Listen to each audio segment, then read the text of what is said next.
Hello friends, இன்றைக்கி நம்ம கிச்சனில் ஆரோக்கியமான ரெட் ரைஸ் சிவப்பு அரிசி சாதம் எப்படி குக்கர்லேயே ஈஸியாக செய்கிறதுன்னு பார்க்கலாம். நான் இன்றைக்கி ரெட் ரைஸ் சாதம் செய்கிறதுக்கு 1 கிலோ பேக்கெட் வாங்கியிருக்கேன். இது எல்லா டிபார்ட்மெண்ட் ஸ்டோர்ஸ்லேயும் கிடைக்கும். இப்போ இதிலேருந்து நம்ம ரைஸ் எடுத்துக்கலாம். இதுலேருந்து 1 கப் ரெட் ரைஸ் எடுத்துக்கலாம். இது 3 பேர் சாப்பிட்ற அளவுக்கு கரெக்டாக இருக்கும். இந்த அரிசியில் ஏராளமான ஊட்டச்சத்துக்கள் இருக்குது. டயபெட்டிக் இருக்கிறவங்க வெள்ளை அரிசிக்கு பதிலாக சிவப்பு அரிசி எடுத்துக்கிட்டால் இது ரத்தத்தில் இருக்கிற சர்க்கரை லெவலை குறைச்சிடும். அதே சமயம் எல்டிஎல் என்னும் கெட்ட கொலஸ்ட்ராலை குறைக்கிறதுக்கும் இதயத்தை வலுப்படுத்தவும் போனை உறுதியாகவும் ஃபைபர் அதிகமாக நிறைஞ்ச இந்த அரிசியை அடிக்கடி நம்ம உணவில் எடுத்துக்கலாம். ஃபஸ்ட்டு ஸ்டெப்பு, இந்த அரிசியை 2 to 3 டைம்ஸ் நல்லா வாஷ் பண்ணி எடுத்துக்கலாம். நல்லா வாஷ் பண்ணி எடுத்தாச்சு. இதில் மேலே 2 கப்பு தண்ணி ஊற்றி 4லேருந்து 5 மணி நேரம் ஊற வச்சிடலாம். மதியம் நீங்கள் சமைக்கிறதா இருந்தால் காலையிலேயே ஊற்றி வச்சுருங்க.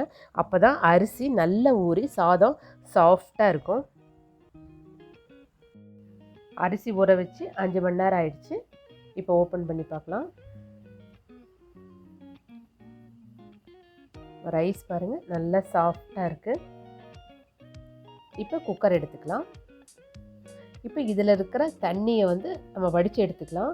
1 கப்பு ரைஸுக்கு நம்ம 6 கப்பு தண்ணி கரெக்டாக இருக்கும். ஏற்கனவே இதில் 2 கப்பு தண்ணி ஊற்றிருக்கோம். இப்போ குக்கர் எடுத்து இதில் இருக்கிற தண்ணியும் குக்கரில் நம்ம போட்டுக்கலாம்.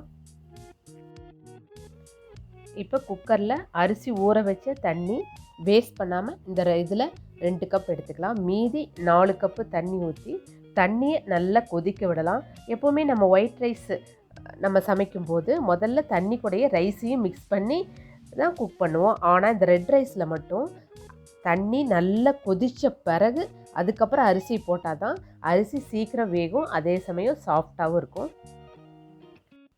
தண்ணி கொதித்த உடனேயும் அடுப்பை சிம்மில் வச்சுட்டு அதுக்கப்புறம் நம்ம ரைஸை ஆட் பண்ணிக்கலாம். இல்லைன்னா கொதிக்க ஆட் பண்ணால் நம்ம கையிலலாம் தண்ணி பட்டுரும். அதனால் முதல்ல சிம் பண்ணிக்கலாம். அதுக்கப்புறம் தண்ணி நல்லா கொதிச்சு வரட்டும். மீடியம் ஃப்ளேம்லேயே வச்சுட்டு தண்ணியை நல்லா கொதிக்க விடலாம். இப்போ பாருங்கள், தண்ணி நல்லா கொதிச்சிடுச்சு. இப்போ நம்ம குக்கர் க்ளோஸ் பண்ணி வச்சிடலாம். இப்போ குக்கரு க்ளோஸ் பண்ணி வச்சாச்சு. இப்போ வெயிட் போட்டுக்கலாம். 6 விசில் வரட்டும். அப்போ தான் இந்த ரைஸ் நல்லா வேகும். நம்ம 6 விசில் வந்த உடனேயும் அடுப்பை சிம்மில் வச்சுட்டு 10 to 15 மினிட்ஸ் லோ ஃப்ளேம்லேயே வச்சு குக் பண்ணலாம். அப்போ தான் அதை குக் பண்ணுறதுக்கு கொஞ்சம் டைம் கொடுக்குற மாதிரி இருக்கும்.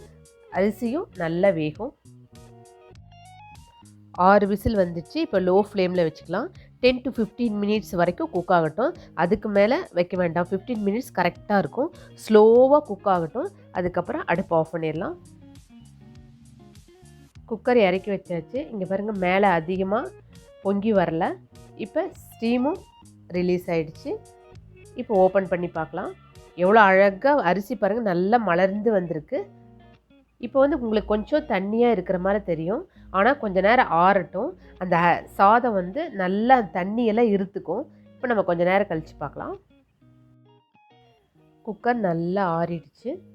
இப்போ ஓப்பன் பண்ணி பார்க்கலாம். இங்கே பாருங்கள், தண்ணியே இல்லை. சாதம் அந்த தண்ணியெல்லாம் நல்லா உறிஞ்சிடுச்சு.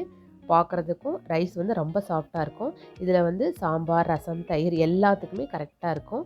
இந்த ரெட் ரைஸை நம்ம குழந்தைங்கள்லேருந்து பெரியவங்க வரைக்கும் எடுத்துக்கலாம். ரொம்ப ஆரோக்கியமான உணவு இது. உங்களுக்கு இந்த வீடியோ பிடிச்சிருந்துச்சுன்னா சப்ஸ்கிரைப் பண்ணுங்கள், ஷேர் பண்ணுங்கள், லைக் பண்ணுங்கள். தேங்க்யூ.